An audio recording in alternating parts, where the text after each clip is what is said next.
Welcome to your new obsession, where every episode is packed with tools and science to help you become the best version of yourself. Whether you're a biohacking newbie or a seasoned pro, you're in the right place. Let's get started. Hello and welcome to another episode of the Biohacking Trainer podcast. I'm your host, Luke Czaplewski, longevity enthusiast, personal trainer, and fellow biohacker. So we're going to be diving into an exciting topic that's all about helping you live your best life as you age. Basically biohacking for longevity and vitality. Whether you're in your 50s, 60s, or 70s and beyond, the goal is always the same: to optimize your health, enhance your energy, and enjoy every moment of your latter years with strength and confidence.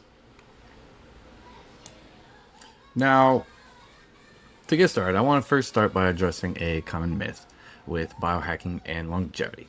So the goal with either is not necessarily to live a longer life, well past your hundreds, to live well in your later years, whether that's your 80s or your 90s. And if you do make it to your hundreds, to still be able to live well. Aging is a natural process, but how we age can truly be influenced by the choices we make. Biohacking is all about taking control of your environment, whether that's through the air quality in your home, what supplements you take, and what type of foods you put into your body through science-backed strategies that promote longevity and improve quality of life.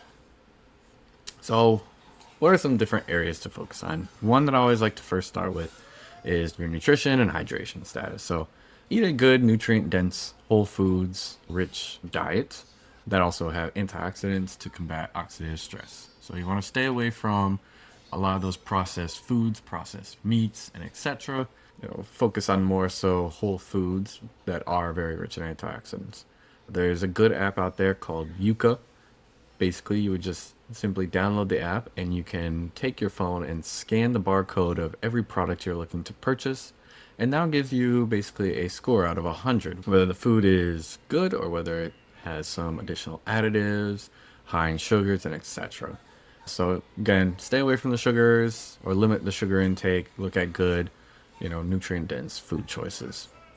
With hydration, it's very important to stay hydrated to support your cellular health, cellular function, and to help detoxification. When it comes to hydration status, there's so many different levels in regards to how many cups of water one should take in, but water is not the only thing you should look at when it comes to hydration. Yes, drinking an adequate amount of water is very good. Ideally, it can be anywhere from 8 to 10 cups of water per day. Another thing I always like to suggest is look at your, sodium, potassium, and magnesium levels. If you tend to work outdoors, whether it's like landscaping or in construction, you may need some sort of hydration supplementation or hydration packet with electrolytes. There's several different brands out there you can always look at, whether it's Element, etc. There's a lot of different brands you can look at using to help make sure you have an adequate amount of these supplements.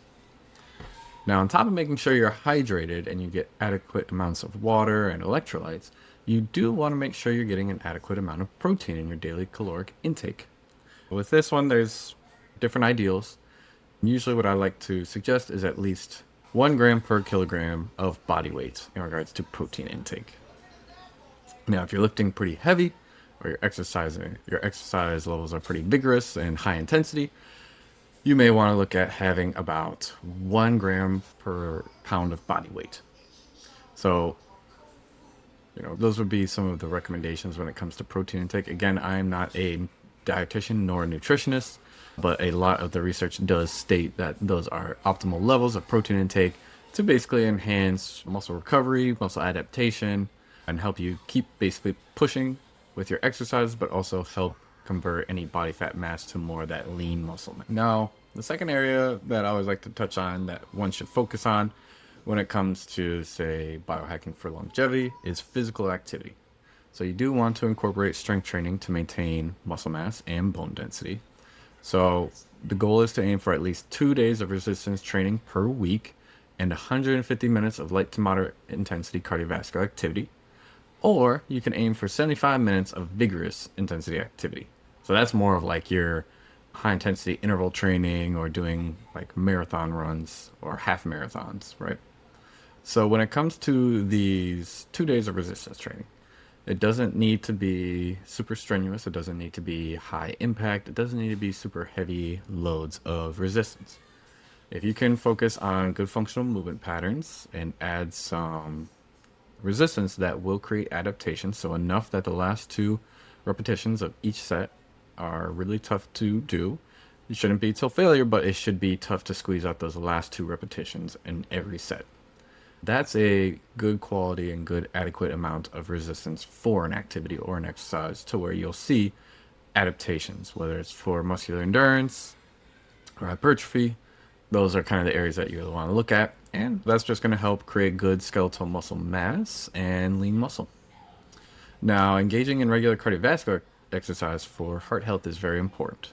Basically, when it comes to those 150 minutes of light to moderate intensity activity, walking can be good, but you do need to go at a very brisk pace, enough that you should feel like you're getting winded. You're still able to breathe, but it's a little tougher to, say, just easily catch your breath. You should feel your heartbeat racing a little bit, and you should really feel the sweat coming down.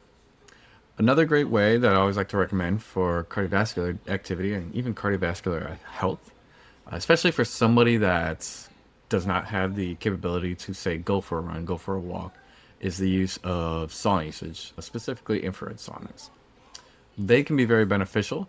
If you utilize a sauna about 4 times per week, you can essentially decrease your likelihood of cardiovascular disease by 50%. Now, keep in mind, again, if you are able to, doing more, say, cardiovascular activity through walking, running, jogging, riding a bike is better. However, if you do not have the capability, then saunas can be a good additional thing to utilize. And then lastly, when it comes to physical activity, you should always look at adding some flexibility and balance exercises to your program, mainly to help with reducing falls risks. So it doesn't mean you need to do, say, standing on one leg while you're trying to juggle a ball over your head. But the focus should be good functional movements that enhance your flexibility and enhance balance. So it could be a split stance or a split squat. It could be a split stance, sit to stand. You could be doing some tandem stance hold, tandem stance with overhead passes, you name it. There's a lot of different activities that you can do to enhance balance and enhance flexibility. But those would be 2 very important key things to look at, especially with your older adult demographic. Now, the third area to look at would be sleep optimization. So prioritizing sleep is essential at any age. 7 to 9 hours of sleep is important. However, it should be good quality sleep. So if you go to bed at night and you're still waking up feeling very tired, like you did not get enough sleep, chances are you probably did not have a good night of rest. So a few quick things you can look at is just creating a good restful environment and establishing a consistent bedtime routine. Whether that's shutting your phone down 2 hours before bed and then an hour before you go to sleep, reading a book. There's different methods, like I was just kind of touching on there a little bit. 3-2-1 method. 3 hours beforehand, you don't have a big meal. You want to have your last meal, basically dinner, well before 3 hours before you go to bed. 2 hours before you go to bed, you should turn off all light sources. You should get off your phone, your tablets. And then that last hour before bed, you should basically be in bed resting. You could look at doing some reading to help you fall asleep. Now, another thing I always like to touch on is stress management as well. So practicing mindfulness, meditation, or breathing activities, whether it's box breathing or etc. There's some simple breathing activities you can always use. With the box breathing method, it's as simple as just a 5-second inhalation, then you hold for 5 seconds, 5-second exhalation, then hold for 5 seconds, and start over again. There's other activities that can test and assess your lung capacity and strength and lung function, whether that's breathing in for 10 seconds and breathing out for 10 seconds, and then getting to the point where you can breathe in for 30 and breathe out for 30. Another thing to look at when it comes to stress management is finding hobbies and social connections that are going to bring joy and help reduce stress, or just finding a good community. There's a good study actually that shows that strong connections that essentially are going to bring joy and reduce stress and bring happiness will actually increase lifespan up to 50%. Basically just showing you that social connections are just as powerful a predictor of longevity as quitting smoking or just regular exercise and activity. Meaningful relationships are going to help buffer stress, lowering chronic cortisol levels that contribute to inflammation, heart disease, and essentially cognitive decline. So beyond physical health, belonging to a community can add joy, laughter, and emotional fulfillment, which are all key ingredients to living longer and living very well. There's also different advanced biohacking tools. So there's tools like red light therapy, someone could look at utilizing to help reset the circadian rhythm. There's cryotherapy that can be great for those dealing with rheumatoid arthritis, or if you're looking to have more energy levels. Instead of, say, a cup of coffee, you can utilize cryotherapy before a workout as kind of your natural pre-workout. And again, cryotherapy can be great for reducing pain. And then, like I touched on a little bit, infrared saunas or just sauna usage in general is great for improving heart health and helping pull toxins out of your body. And then lastly, we did touch on sleep. So using a wearable device to monitor different health metrics like your sleep scores and the amount of hours you're actually sleeping, and monitor overall lifestyle and health metrics that can help adjust your habits accordingly. Whether that's, again, starting your wind down earlier, maybe getting up a little earlier to kind of ease into your day, or changing your time of exercise, right? And then lastly, regularly getting health monitoring is beneficial. So keeping up with your medical checkups and screenings, try tracking key biomarkers to catch issues early and tailor your different biohacking strategies towards that, whether it's a supplementation of omega-3s for recovering a little quicker, or if it's vitamin D3, or you name it, whether there's basically just looking at any deficiencies that you need to address. There's a bunch of different groups out there that do early indicator testing, along with advanced blood panels that pretty much all of them can give you a pretty good indicator of how your health is going and where you can make your improvements.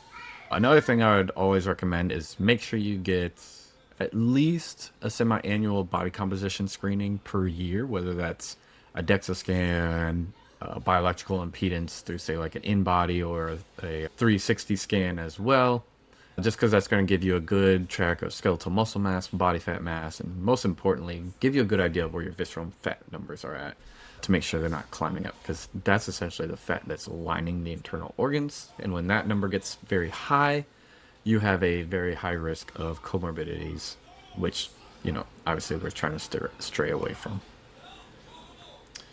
Now, I know we talked about a lot of different things when it comes to biohacking and for our older demographic. However, remember, biohacking is personal.